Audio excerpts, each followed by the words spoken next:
DavyJones is playing alien poker right now. There's a short list of players that could be considered #1 in the world, and he is one of them. A lot of top pros would back me up on this. Davy is crushing right now in Coinpoker's second cash game championship. And for those who aren't familiar, basically this is the World Series, the World Cup. This is the Super Bowl for cash game players. It is the best players in the world competing for top prizes and bragging rights, getting crowned the best cash game player in the world. So for those of you that like watching live streams and those kind of crazy games, and you see someone that's pretty good at poker, I'm sure they're good, but this is where like the true, dominant, beautifully played poker is happening in the world. Like these players like Davy and Linus and Prodigy and all these guys are playing on another stratosphere of poker. It is literally the best, most beautiful form of poker you could be watching today. Not on streams. It's right here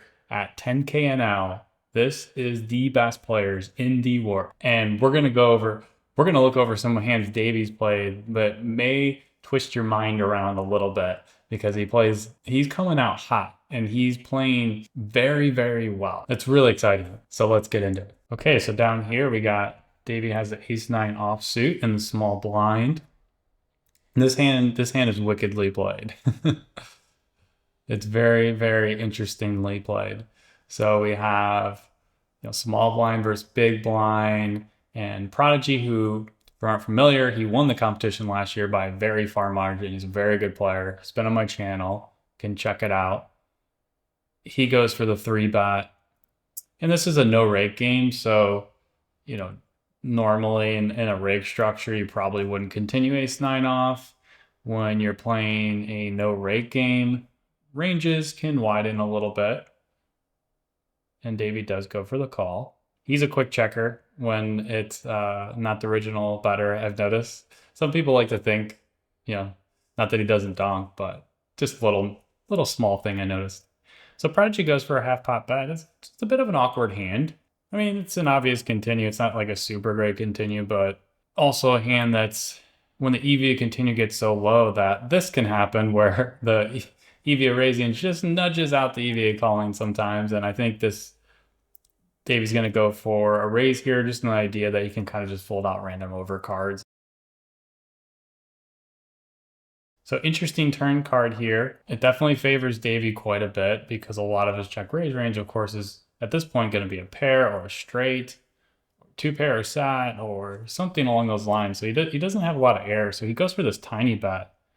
Prodigy can still have a lot of strong hands. Prodigy can have a lot of straights displayed. This is B versus B here, so he can have plenty of straights.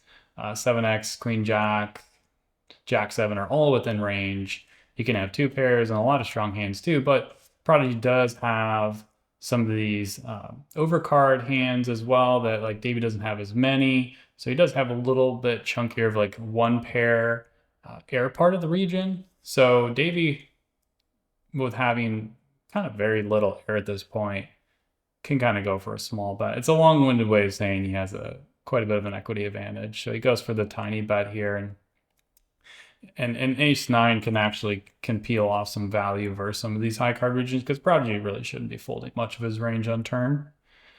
And it's kind of a blank river with the ace-9. It's interesting just because Davy doesn't have a lot of air here, but it's strong enough to play check showdown at this point. And we have like a 2/3 shove left. But of course, Davy, being the player that he is, he's not shoving here. He has a different idea. He's going for this small bet, this 25%, 1/4 pot bet. And what is he doing? This is what twists your mind. What is he doing here? I think this is a merge. Merges are hard for the human mind to wrap around. It's just a wonky play from a human perspective, just because the idea of the merge is, of course, that Prodigy is going to be heroing calling with worse hands, so he's getting some value, but he's obviously going to be calling a lot of better hands too. And then he's also going to be probably folding out some hands, maybe some 10x, but he could hero call with a hand like a6, or 8x type hand. So it's very merge, very wicked type spot. I think the idea here for Davy is both players can have a lot of strong hands as played. This small bet can apply a lot of pressure to that one pair region to make a very difficult decision. And Davy doesn't have like a lot of air, so he's leveraging the one pair region.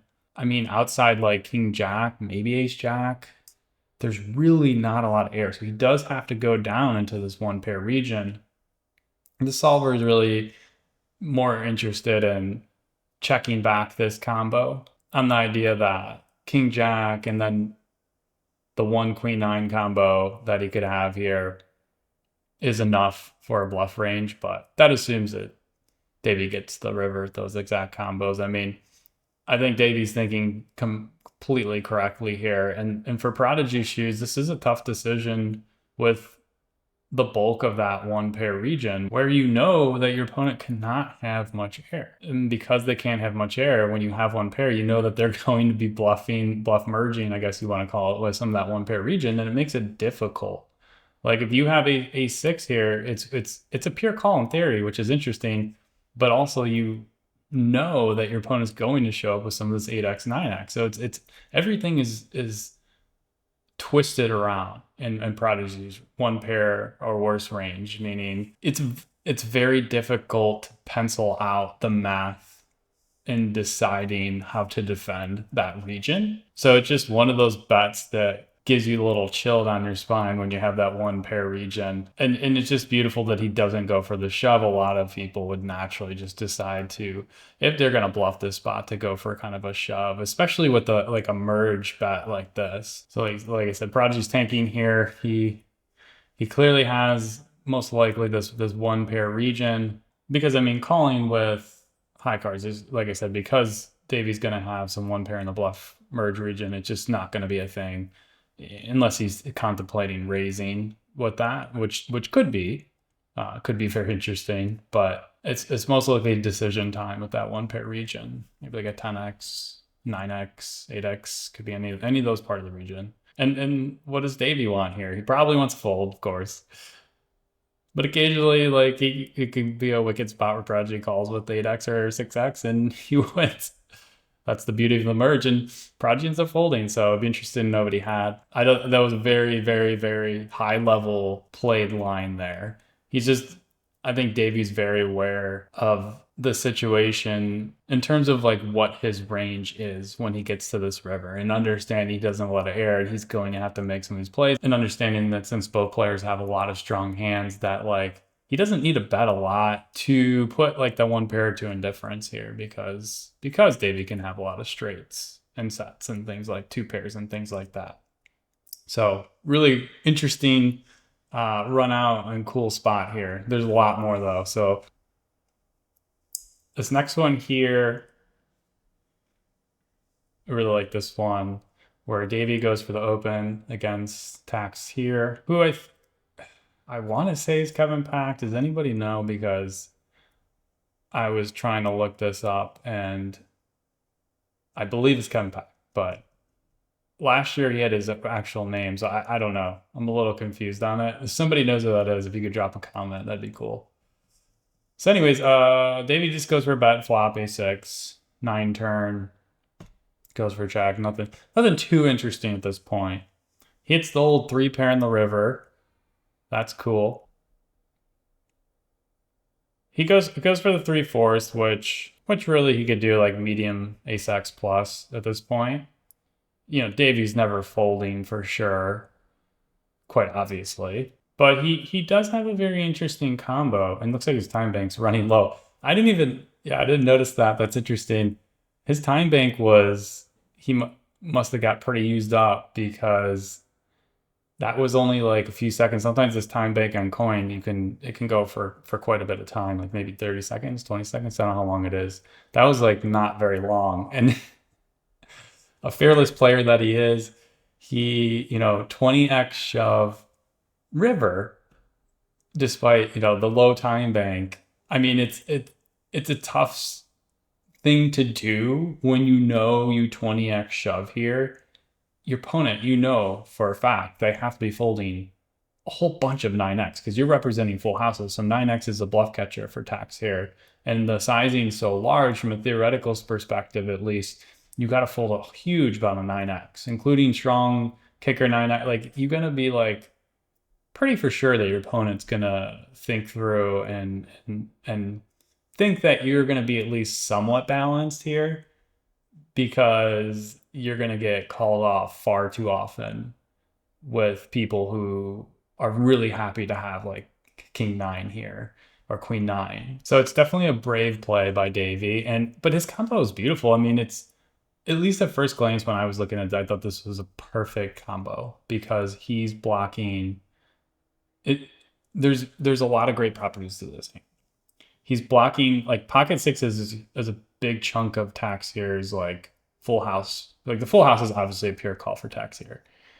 And like sixes would play in this exact manner, right? So that's like a huge chunk. Fours won't really play that way because fours is going to check raise flop. So that's where this, like, if you have ace 4 versus a6, a6 is way better. And how about the suits? Like, a6 of diamonds isn't as nearly as great as a6 of hearts because he's blocking the 9-6 of hearts. Tax here will not have 9-6 off, but he will have 9-6 suited. He'll also have ace 9 suited, but then he'll have ace 9 off, so it's not as, you know, the suits aren't as important in that case. But the point is Davy's blocking very, very strong hands that would continue here. He's unblocking some of the folding region, which is a lot of 9x. But it turns out, so I thought this was a very clever pickup at Davy with very minimal time bank. And he finds the shove. Because, like, on the turn, like, he can, I mean, if you're wondering, like, how is he at credible value when he checks back turn? Well, like, why would ace 9 and aces want to bet at high frequencies when they have the board completely blocked up, right? Those are natural hands.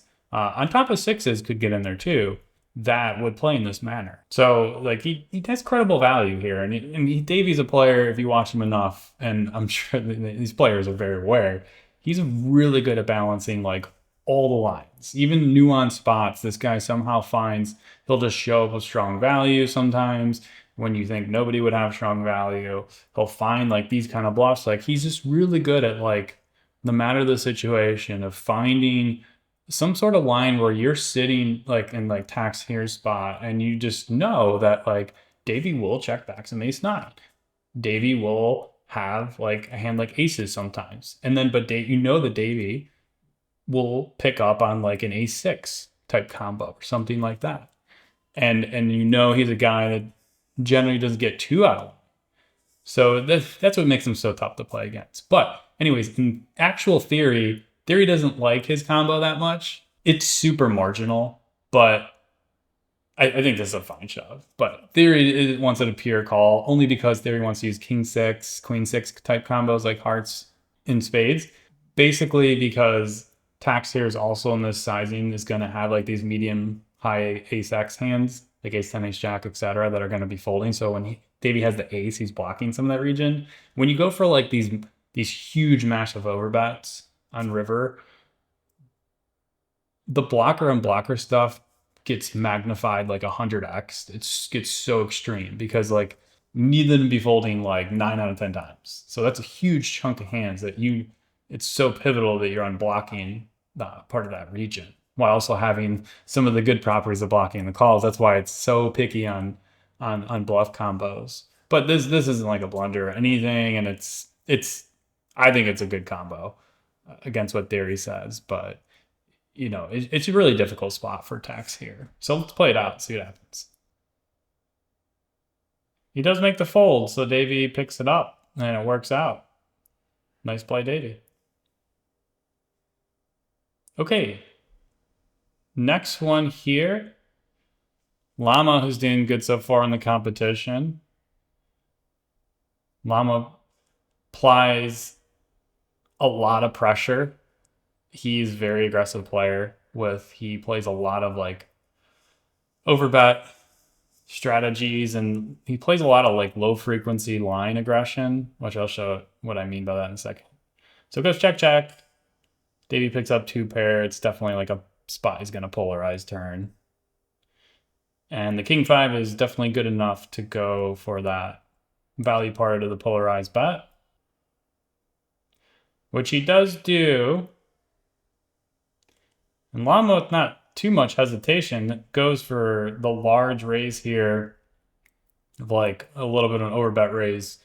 And that's what I'm talking about. This is the type of stuff when you watch Lama enough.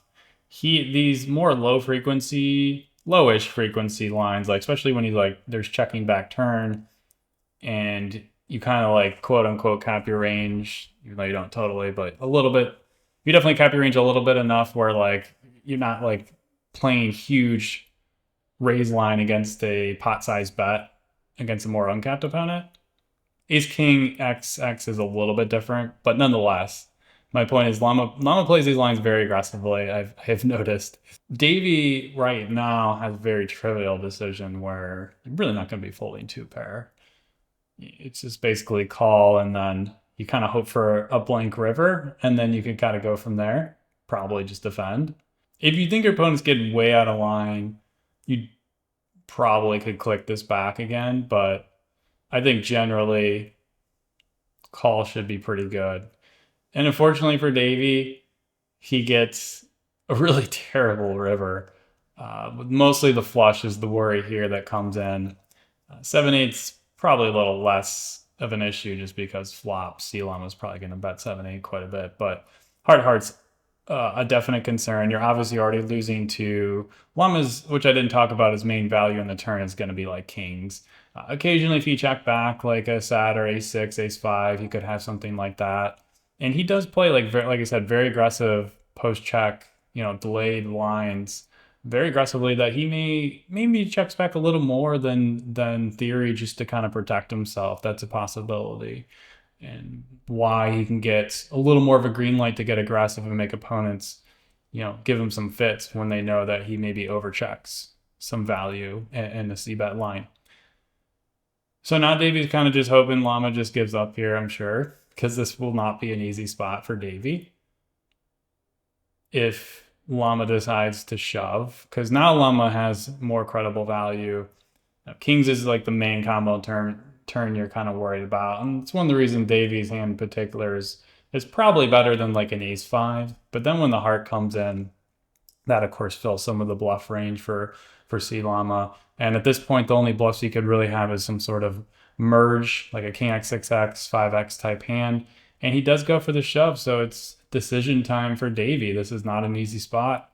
He's already losing to the value, whatever the value Lama is representing on turn. Like I said, the Ace-6, Ace-5, pocket kings, and now the flush comes in, so you have a little bit more value to worry about. The decision is how often is Lama merging turn, and how often are they going to follow through in river. That's what he's got to decide. In theory, Davy's hand is pretty indifferent, so he can pretty much decide what he wants here and think about how Lama's playing. Maybe he's an RNG player. I don't know, but it's decision time. The clock goes to go all the way to the end, and he correctly calls. And it's a pretty cool combo by Lama. He was merging. I mean, when the heart comes in, I can't imagine checking back 6-7 ever here. But it's very... He kind of just sniffed it out. Like, this is what I was saying. Davy's playing... He always plays very well, but he's, like, really locked in. And there's a few more hands I'm going to show you. Like, just his palette, the whole palette of his game right now in terms of his bluffing, bluff catching, his give-ups. They're just very on point right now, and he's really starting his competition off very well. Here's 5-6 off, and this is another interesting spot where Davy takes like a line you wouldn't kind of expect, especially a player of his caliber. And I'll show you what I'm talking about. So we have a small blind versus big blind, open raise, and this is Brock. I was only 17, great player. I mean, a lot of these players are really good players. There's not many weak players in this pool. It starts out with a small bet here. Davy probably wants to like more of his like 5-6 with a club combo for raise. On queen turn, I would expect only 17 to polarize turn. Both players should be polarizing on queen turn. I mean, you're not value betting any mid-pocket pair region, ace fours anymore. And he does go for the check, so Davy, has a decision. Like I said, he's got to be polarized on the queen turn here. You're not going for small bets with medium small pairs. You're representing like strong king X plus, which he does end up doing. And he has a nice combo because obviously like 5-6 of club would be a little better, but his combo actually has good properties that are maybe hard to see in the surface, but he's unblocking the heart region, which is an important thing because Barack will definitely be betting a lot of heart that will give up turn, especially the 5-6 region. So by not having that, that's actually a nice little benefit there. And because Barack bet small in the flop, like you're immediately going to put a lot of middling pairs to indifference. You got obviously high card type hands that are going to be put to a difficult spot. So a nice bet, nice hand. Everything's going pretty well so far, I'd say.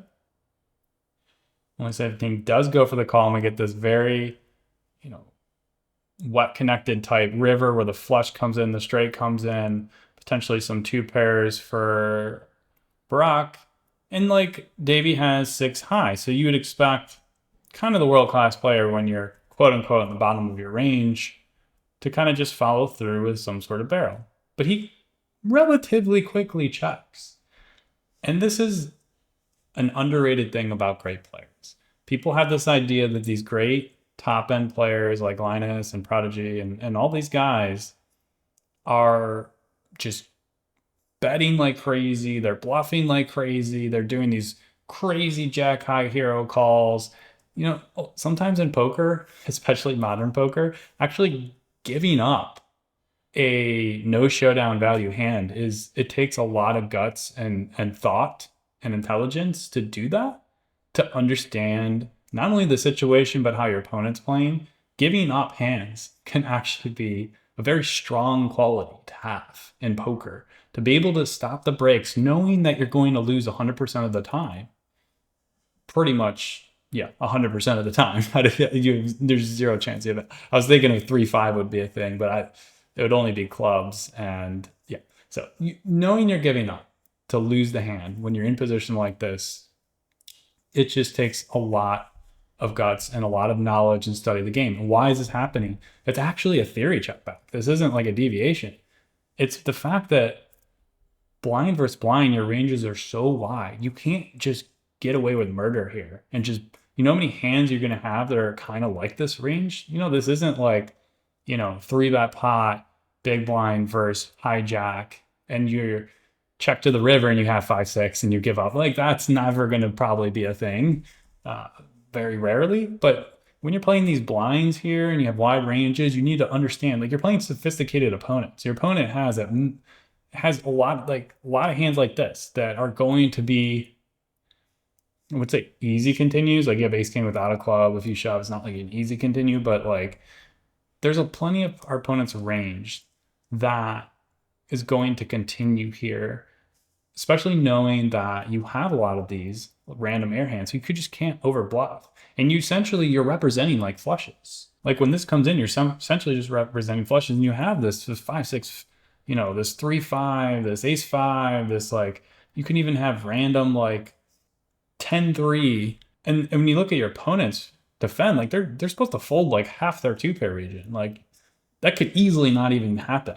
So even in theory saying we should be giving up here, like in reality, maybe we should be giving up even more. And this is like the cleverness. A lot of people don't have the kind of wherewithal to like, a lot of people would just kind of like, I have 6 high, I'm been an aggressor. We're low in range. That's why I did it in quotes. We're low in range, right? Like you're supposed to just bluff hands that are low end in range. Not necessarily. It's generally good advice, but not necessarily. When you're playing world-class players, that little stuff matters and it adds up. So it's just another just great moment for Davy here. It's not just about barreling and bluff catching. Okay, last one here. Got the queen 2, got another blind versus blind battle. I know Davy has respect for Jason here. So Davy goes for call pre-flop, and now he's facing large bet on ace-jack 9. Just some sort of decision between call and raise. Call is probably preferred. Now facing overbet, it's actually flush draws get really difficult here. A lot of the flush draws you actually start seeing folding from these medium low flush draws without additional equity from like a straight draw or something like that, because one of the issues that they have is like, 3 out of 4 times when you completely airball the river, your opponent's either going to bet and you're going to fold, or if they check, you don't really have that great of a bluff combo because you're blocking hands that you want your opponent to have, because that's going to be part of the folding region. So it doesn't make for a great bluff. So like, it's sick, but like some of your flush draws need to get folded here. Queen 2 can be a continue, but it's already a difficult spot for this type of hand class for Davy. But folding flush draws it's not fun when you're in position. So Jack River isn't as terrible for small blind as it may seem, just because when he goes for the overbet, Davy should actually be folding a lot of Jack X. So it's not like one of those killer rivers where he needs to be checking like his range. It's always important to pay attention to bet sizing on the previous street and understand, how that affects your range. So we have a decision here. It's in very, very maybe unassumingly awkward spot. Like you may not notice, just because, like I said, Davy actually doesn't have a ton of Jack X. And if you have an Ace X hand, like it's a weird value spot where like you're targeting like kind of like a merge part of the range, or maybe some sort of king high hero call, because you're mostly either chopping or losing to. You're not really gonna have ace queen. So it's a very awkward spot of representing value here. And I don't know what Davy would want to do if you don't play overbets. He actually checks somewhat quickly. He loses to the merge. And I think this is actually a pretty solid check. Theory actually does agree with the check here. I think part of the reason is you actually first off have equity, and that's what Davy's probably thinking, like first 10-8, 10-7, things like that. You actually have some equity. You can chop with like a queen 8, like 15% equity, which is important. And like I said, it's an awkward spot where you weirdly don't have like a ton of value to represent. It's just like a wonky kind of river card that kind of just really takes the ranges into a weird spot in terms of Davy's kind of like value part of the range. Like he has a small part of trips and full houses, very tiny, and then most of his ace wants to check back. So what that means is, because you don't have as much value to represent, you can't really get out of your skis, because if you bet here, small blind is they're going to defend some of their like these merge 4x hands or 9x, or even maybe some high card hero calls. So it's another clever pickup by Davy. And I thought these last 2 hands were very interesting, just for the reason I mentioned before. I just think a lot of people assume the best players in the world are just bluffing like crazy. They're betting like crazy, and that's not true at all. They're thinking about the situation, thinking about how their opponent will defend, thinking about ranges. And sometimes the very best play is to just give up. Or in this case, it's not as much a give up as it is you do have some equity in the pot. So you can rake in some equity. The 6 high hand was a true give up, but still it just shows like the understanding of spot. Like it's so easy for small blind to just check call with a lot of their ace X, and like I said, make some hero calls, just understanding that Davy doesn't have a lot of value at this point. So far Davy's dominating. I love it. I hope he keeps it up. And there's a lot of other great players though, so it's going to be interesting how this thing finishes out. I will definitely be back for some more on the competition. If you can subscribe, I really appreciate it, and I'll see you next one. Bye-bye.